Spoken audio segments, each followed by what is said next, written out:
Patriarchs and Prophets, chapter 28, Idolatry at Sinai. While Moses was absent, it was a time of waiting and suspense to Israel. The people knew that he had ascended the mount with Joshua and had entered the cloud of thick darkness, which could be seen from the plain below, resting on the mountain peak, illuminated from time to time with the lightnings of the divine presence. They waited eagerly for his return. Accustomed, as they had been in Egypt, to material representations of deity, it had been hard for them to trust in an invisible being, and they had come to rely upon Moses to sustain their faith. Now he was taken from them. Day after day, week after week passed, and still he did not return. Notwithstanding the cloud was still in view, it seemed to many that he had deserted them, or that he had been consumed by the devouring fire. During this period of waiting, there was time for them to meditate upon the law of God which they had heard, and to prepare their hearts to receive the further revelations that he might make to them. They had none too much time for this work, and had they been thus seeking a clearer understanding of God's requirements and humbling their hearts before him, they would have been shielded from temptation. But they did not do this, and they soon became careless, inattentive, and lawless. Especially was this the case with the mixed multitude. They were impatient to be on their way to the land of promise, the land flowing with milk and honey. It was only on condition of obedience that the goodly land was promised them, but they had lost sight of this. There were some who suggested a return to Egypt, but whether forward to Canaan or backward to Egypt, the masses of the people were determined to wait no longer for Moses. Feeling their helplessness in the absence of their leader, they returned to their old superstitions. The mixed multitude had been the first to indulge murmuring and impatience, and they were the leaders in the apostasy that followed. Among the objects regarded by the Egyptians as symbols of deity was the ox or calf, and it was at the suggestion of those who had practiced this form of idolatry in Egypt that a calf was now made and worshipped. The people desired some image to represent God, and to go before them in the place of Moses. God had given no manner of similitude of himself. He had prohibited any material representation for such a purpose. The mighty miracles in Egypt and at the Red Sea were designed to establish faith in him as the invisible, all-powerful helper of Israel, the only true God. And the desire for some visible manifestation of his presence had been granted in the pillar of cloud and of fire that guided their hosts, and in the revealing of his glory upon Mount Sinai. But with the cloud of the presence still before them, they turned back in their hearts to the idolatry of Egypt, and represented the glory of the invisible God by the similitude of an ox. In the absence of Moses, the judicial authority had been delegated to Aaron, and a vast crowd gathered about his tent with the demand, "Make us gods which shall go before us. For as for this Moses, the man that brought us up out of the land of Egypt, we wot not what is become of him." The cloud, they said, that had hitherto led them, now rested permanently upon the mount. It would no longer direct their travels. They must have an image in its place, and if, as had been suggested, they should decide to return to Egypt, they would find favor with the Egyptians by bearing this image before them and acknowledging it as their God. Such a crisis demanded a man of firmness, decision, and unflinching courage, one who held the honor of God above popular favor, personal safety, or life itself. But the present leader of Israel was not of this character. Aaron feebly remonstrated with the people, but his wavering and timidity at the critical moment only rendered them the more determined. The tumult increased. A blind, unreasoning frenzy seemed to take possession of the multitude. There were some who remained true to their covenant with God, but the greater part of the people joined in the apostasy. A few who ventured to denounce the proposed image-making as idolatry were set upon and roughly treated, and in the confusion and excitement, they finally lost their lives. Aaron feared for his own safety, and instead of nobly standing up for the honor of God, he yielded to the demands of the multitude. His first act was to direct that the golden earrings be collected from all the people and brought to him, hoping that pride would lead them to refuse such a sacrifice. But they willingly yielded up their ornaments, and from these he made a molten calf, in imitation of the gods of Egypt. The people proclaimed, "These be thy gods, O Israel, which brought thee up out of the land of Egypt." And Aaron basely permitted this insult to Jehovah. He did more. Seeing with what satisfaction the golden god was received, he built an altar before it and made proclamation, "Tomorrow is a feast to the Lord."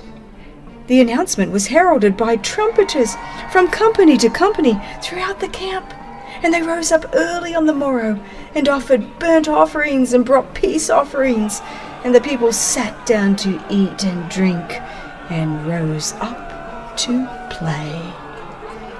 Under the pretense of holding a feast to the Lord, they gave themselves up to gluttony and licentious reveling. How often in our own day is the love of pleasure disguised by a form of godliness? A religion that permits men, while observing the rites of worship, to devote themselves to selfish or sensual gratification is as pleasing to the multitudes now as in the days of Israel. And there are still pliant Aarons who, while holding positions of authority in the church, will yield to the desires of the unconsecrated and thus encourage them in sin.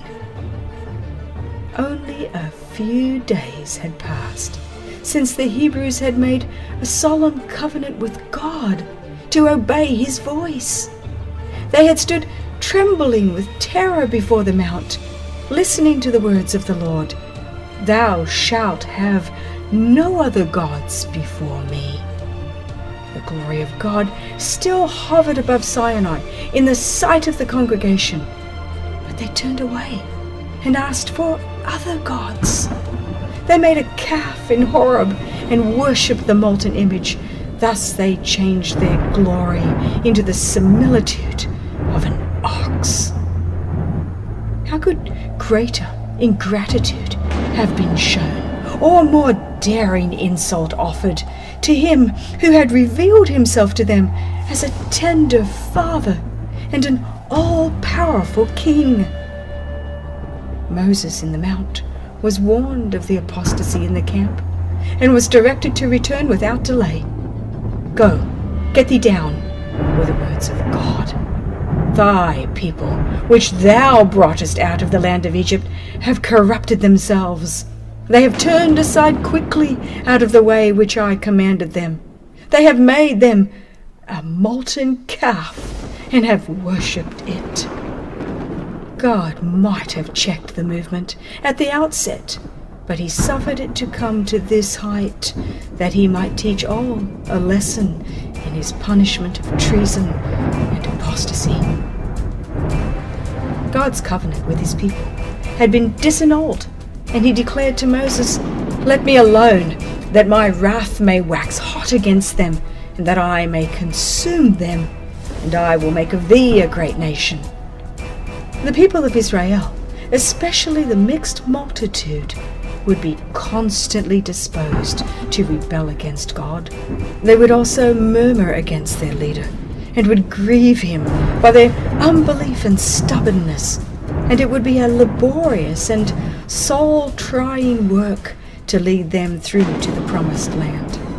Their sins had already forfeited the favor of God, and justice called for their destruction.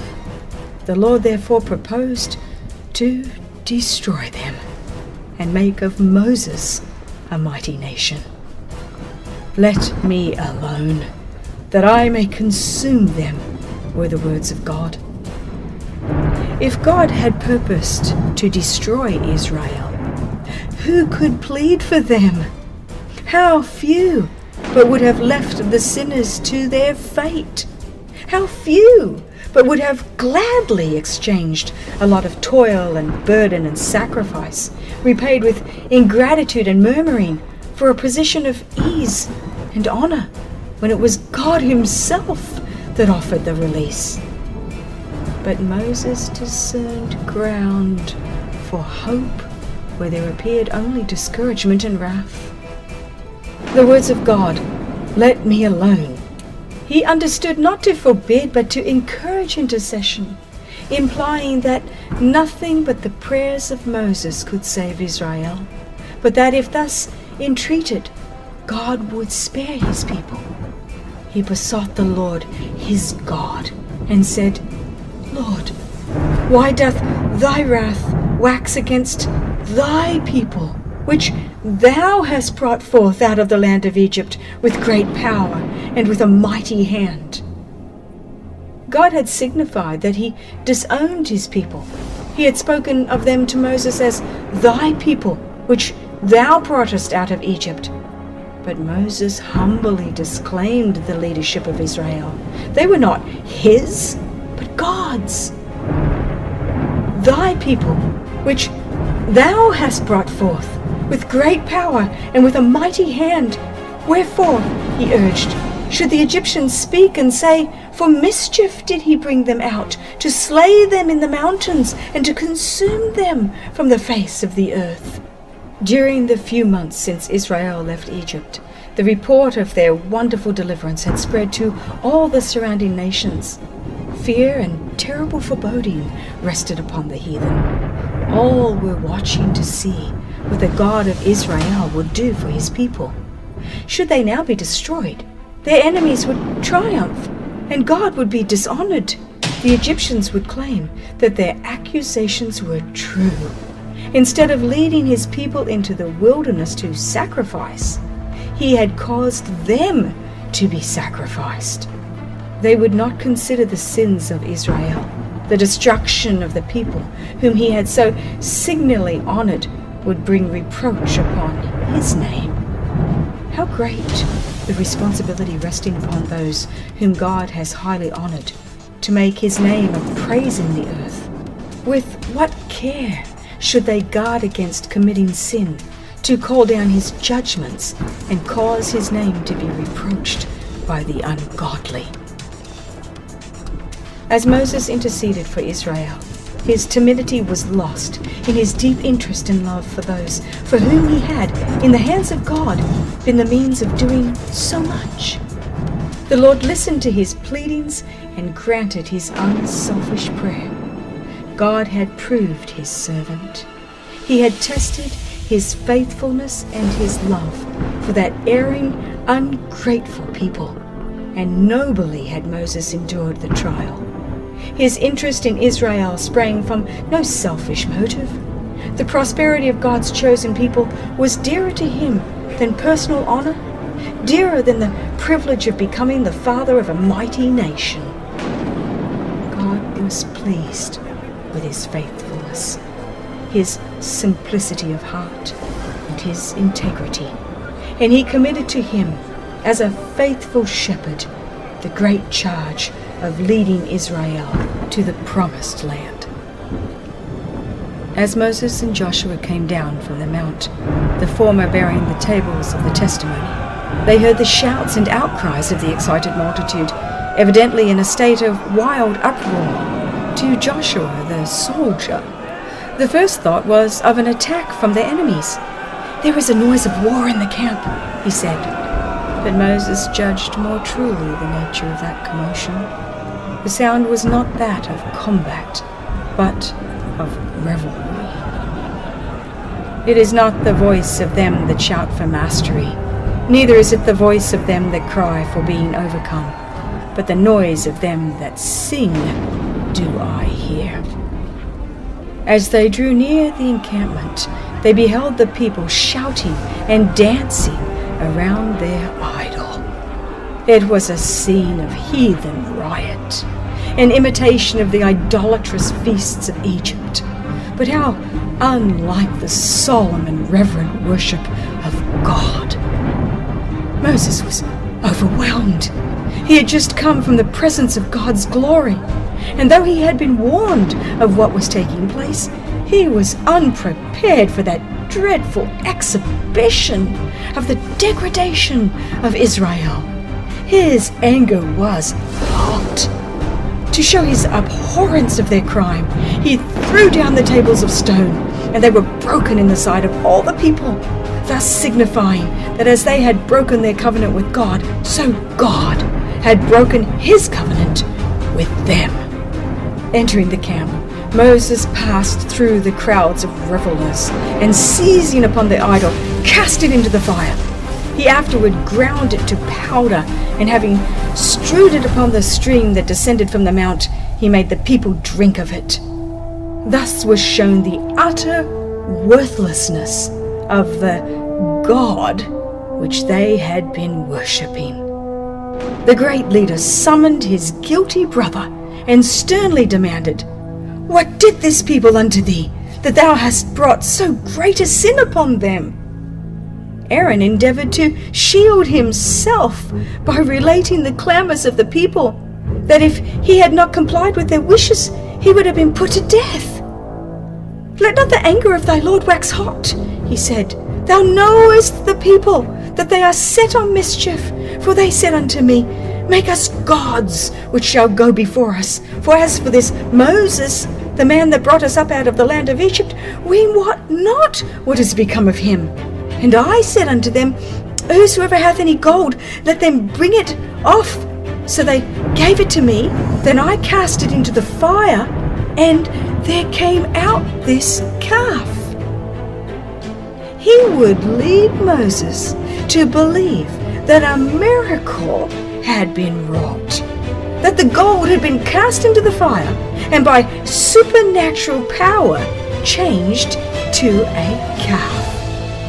But his excuses and prevarications were of no avail. He was justly dealt with as the chief offender. The fact that Aaron had been blessed and honored so far above the people was what made his sin so heinous. It was Aaron, the saint of the Lord, that had made the idol and announced the feast. It was he who had been appointed as a spokesman for Moses, and concerning whom God himself had testified, "I know that he can speak well," that had failed to check the idolaters in their heaven-daring purpose. He by whom God had wrought in bringing judgments both upon the Egyptians and upon their gods, had heard unmoved the proclamation before the molten image, "These be thy gods, O Israel, which brought thee up out of the land of Egypt." It was he who had been with Moses on the mount, and had there beheld the glory of the Lord, who had seen that in the manifestation of that glory there was nothing of which an image could be made. It was he who had changed that glory into the similitude of an ox. He to whom God had committed the government of the people in the absence of Moses was found sanctioning their rebellion. The Lord was very angry with Aaron to have destroyed him. But in answer to the earnest intercession of Moses, his life was spared, and in penitence and humiliation for his great sin, he was restored to the favor of God. If Aaron had courage to stand for the right, irrespective of consequences, he could have prevented that apostasy.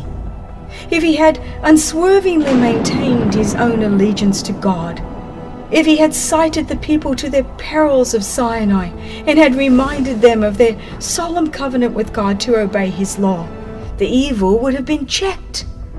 But his compliance with the desires of the people and the calm assurance with which he proceeded to carry out their plans emboldened them to go to greater lengths in sin than had before entered their minds. When Moses, on returning to the camp, confronted the rebels, his severe rebukes and the indignation he displayed in breaking the sacred tables of the law were contrasted by the people with his brother's pleasant speech and dignified demeanor, and their sympathies were with Aaron. To justify himself, Aaron endeavored to make the people responsible for his weakness in yielding to their demand. But notwithstanding this, they were filled with admiration of his gentleness and patience. But God seeth not as man sees. Aaron's yielding spirit and his desire to please had blinded his eyes to the enormity of the crime he was sanctioning. His course in giving his influence to sin in Israel cost the life of thousands. In what contrast with this was the course of Moses, who, while faithfully executing God's judgments, showed that the welfare of Israel was dearer to him than prosperity or honor or life.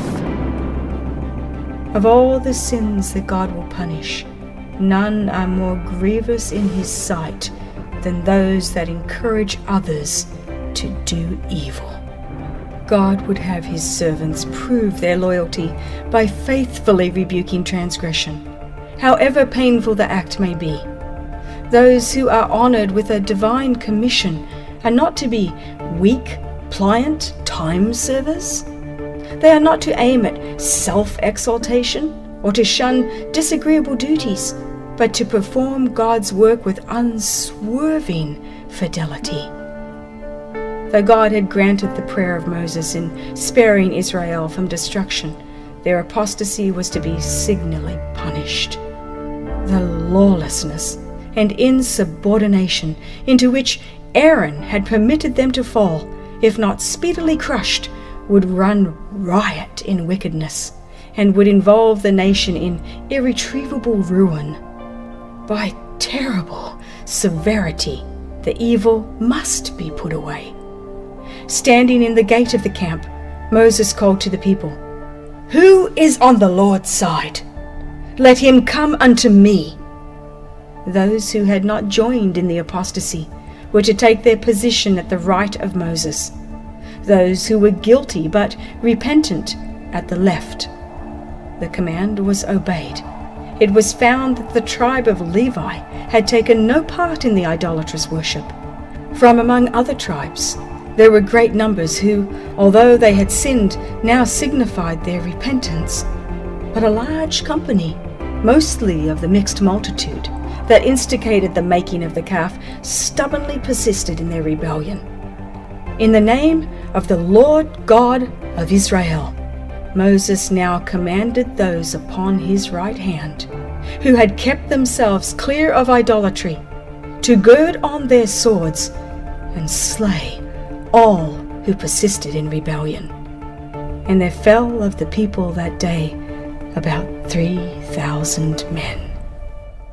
Without regard to position, kindred, or friendship, the ringleaders in wickedness were cut off, but all who repented and humbled themselves were spared. Those who performed this terrible work of judgment were acting by divine authority, executing the sentence of the King of Heaven. Men are to beware how they, in their human blindness, judge and condemn their fellow men. But when God commands them to execute his sentence upon iniquity, he is to be obeyed. Those who performed this painful act thus manifested their abhorrence of rebellion and idolatry, and consecrated themselves more fully to the service of the true God. The Lord honored their faithfulness by bestowing special distinction upon the tribe of Levi. The Israelites had been guilty of treason, and that against a king who had loaded them with benefits and whose authority they had voluntarily pledged themselves to obey. That the divine government might be maintained, justice must be visited upon the traitors.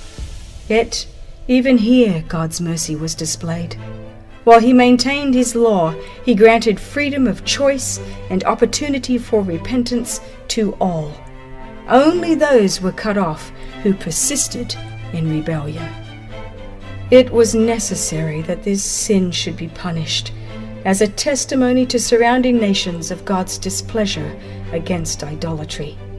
By executing justice upon the guilty, Moses, as God's instrument, must leave on record a solemn and public protest against their crime. As the Israelites should hereafter condemn the idolatry of the neighboring tribes, their enemies would throw back upon them the charge that the people who claimed Jehovah as their God had made a calf and worshipped it in Horeb. Then, though compelled to acknowledge the disgraceful truth, Israel could point to the terrible fate of the transgressors as evidence that their sin had not been sanctioned or excused. Love, no less than justice, demanded that for this sin judgment should be inflicted. God is the guardian as well as the sovereign of his people. He cuts off those who are determined upon rebellion, that they may not lead others to ruin. In sparing the life of Cain, God had demonstrated to the universe what would be the result of permitting sin to go unpunished. The influence exerted upon his descendants by his life and teaching led to the state of corruption that demanded the destruction of the whole world by a flood. The history of the antediluvians testifies that long life is not a blessing to the sinner. God's great forbearance did not repress their wickedness. The longer men lived, the more corrupt they became. So with the apostasy at Sinai.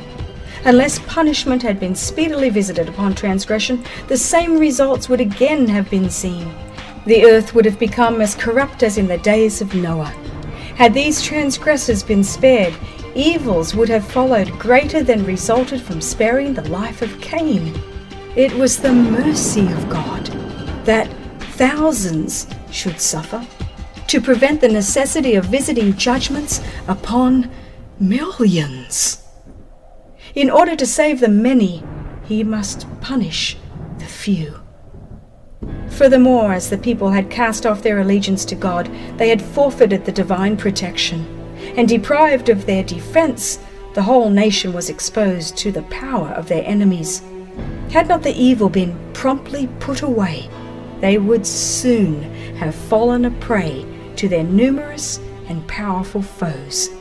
It was necessary for the good of Israel, and also as a lesson to all succeeding generations, that crime should be promptly punished. And it was no less a mercy to the sinners themselves that they should be cut short in their evil course. Had their life been spared, the same spirit that led them to rebel against God would have been manifested in hatred and strife among themselves, and they would eventually have destroyed one another. It was in love to the world, in love to Israel, and even to the transgressors, that crime was punished with swift and terrible severity. As the people were roused to see the enormity of their guilt, terror pervaded the entire encampment. It was feared that every offender was to be cut off. Pitying their distress, Moses promised to plead once more with God for them. "Ye have sinned a great sin," he said, "and now I will go up unto the Lord. Peradventure I shall make an atonement for your sin." He went, and in his confession before God he said, "Oh, this people have sinned a great sin, and have made them gods of gold. Yet now, if thou wilt forgive their sin, and if not, blot me, I pray thee, out of thy book which thou hast written." The answer was, "Whosoever hath sinned against me, him will I blot out of my book. Therefore now go, lead the people into the place of which I have spoken unto thee. Behold, mine angel shall go before thee. Nevertheless, in the day when I visit, I will visit their sin upon them." In the prayer of Moses, our minds are directed to the heavenly records in which the names of all men are inscribed, and their deeds, whether good or evil, are faithfully registered. The book of life contains the names of all who have ever entered the service of God. If any of these depart from him, and by stubborn persistence in sin become finally hardened against the influences of his Holy Spirit, their names will, in the judgment, be blotted from the book of life, and they themselves will be devoted to destruction. Moses realized how dreadful would be the fate of the sinner. Yet, if the people of Israel were to be rejected by the Lord, he desired his name to be blotted out with theirs. He could not endure to see the judgments of God fall upon those who had been so graciously delivered. The intercession of Moses in behalf of Israel illustrates the mediation of Christ for sinful men. But the Lord did not permit Moses to bear, as did Christ, the guilt of the transgressor. "Whosoever hath sinned against me," he said, "him will I blot out of my book." In deep sadness the people had buried their dead. 3,000 had fallen by the sword. A plague had soon after broken out in the encampment, and now the message came to them that the divine presence would no longer accompany them to their journeyings. Jehovah had declared, "I will not go up in the midst of thee, for thou art a stiff-necked people, lest I consume thee in the way." And the command was given, "Put off thy ornaments from thee, that I may know what to do unto thee." Now there was mourning throughout the encampment. In penitence and humiliation, the children of Israel stripped themselves of their ornaments by the Mount Horeb. By the divine direction, the tent that had served as a temporary place of worship was removed afar off from the camp. This was still further evidence that God had withdrawn his presence from them. He would reveal himself to Moses, but not to such a people. The rebuke was keenly felt, and to the conscious smitten multitude it seemed a foreboding of greater calamity. Had not the Lord separated Moses from the camp that he might utterly destroy them? But they were not left without hope. The tent was pitched without the encampment, but Moses called it the tabernacle of the congregation. All who were truly penitent and desired to return to the Lord were directed to repair thither to confess their sins and to seek his mercy. When they returned to their tents, Moses entered the tabernacle.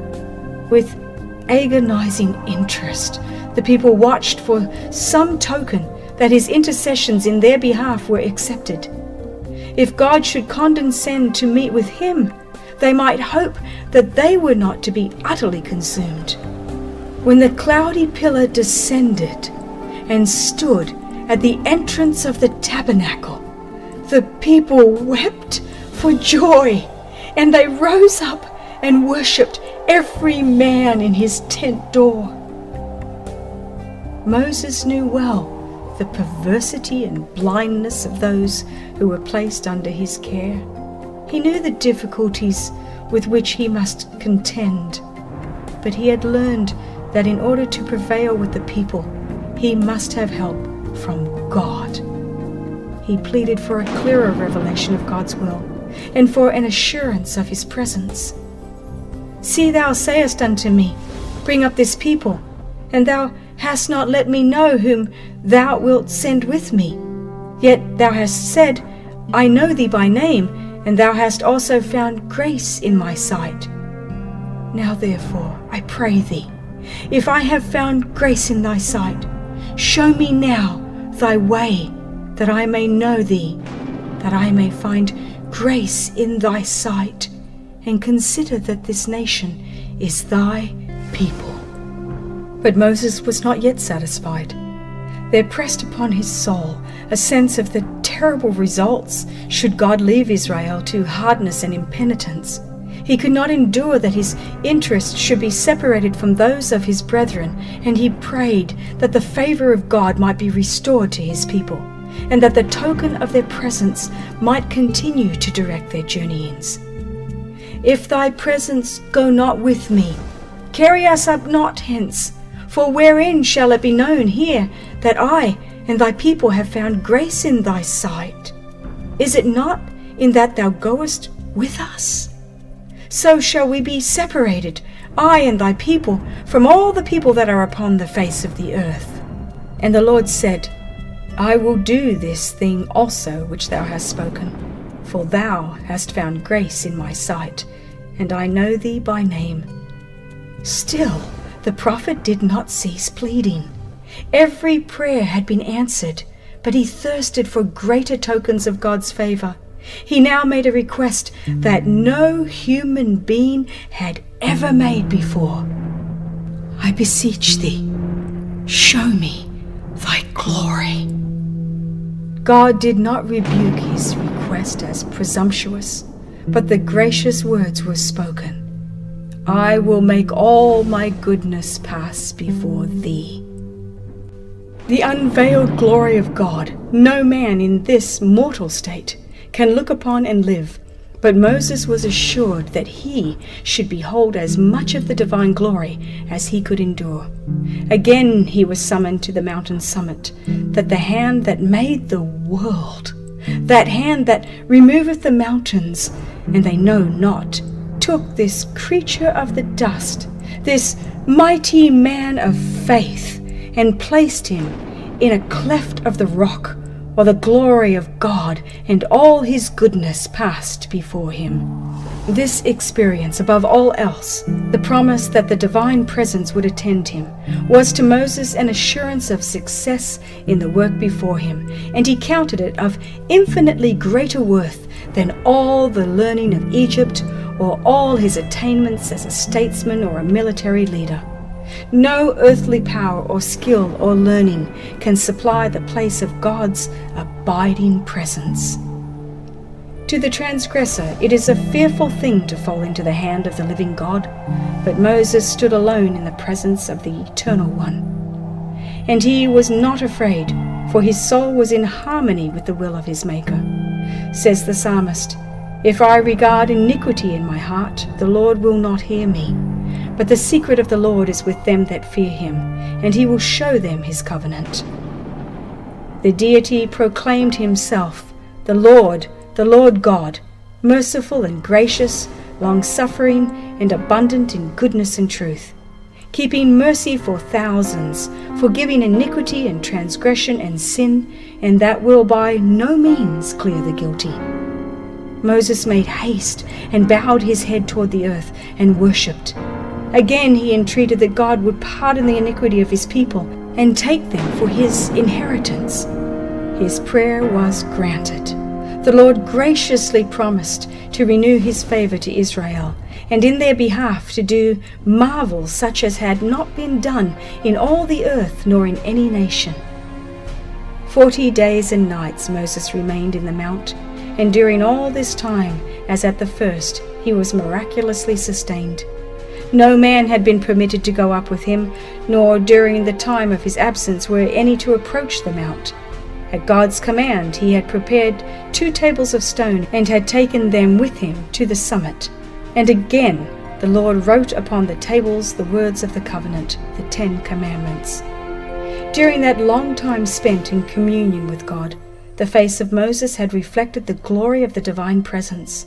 Unknown to himself, his face shone with a dazzling light when he descended from the mountain. Such a light illumined the countenance of Stephen when brought before his judges, and all that sat in the council, looking steadfastly on him, saw his face as it had been the face of an angel. Aaron, as well as the people, shrank away from Moses, and they were afraid to come nigh him. Seeing their confusion and terror, but ignorant of the cause, he urged them to come near. He held out to them the pledge of God's reconciliation and assured them of his restored favor. They perceived in his voice nothing but love and entreaty, and at last one ventured to approach him. Too awed to speak, he silently pointed to the countenance of Moses and then toward heaven. The great leader understood his meaning. In their conscious guilt, feeling themselves still under the divine displeasure, they could not endure the heavenly light, which, had they been obedient to God, would have filled them with joy.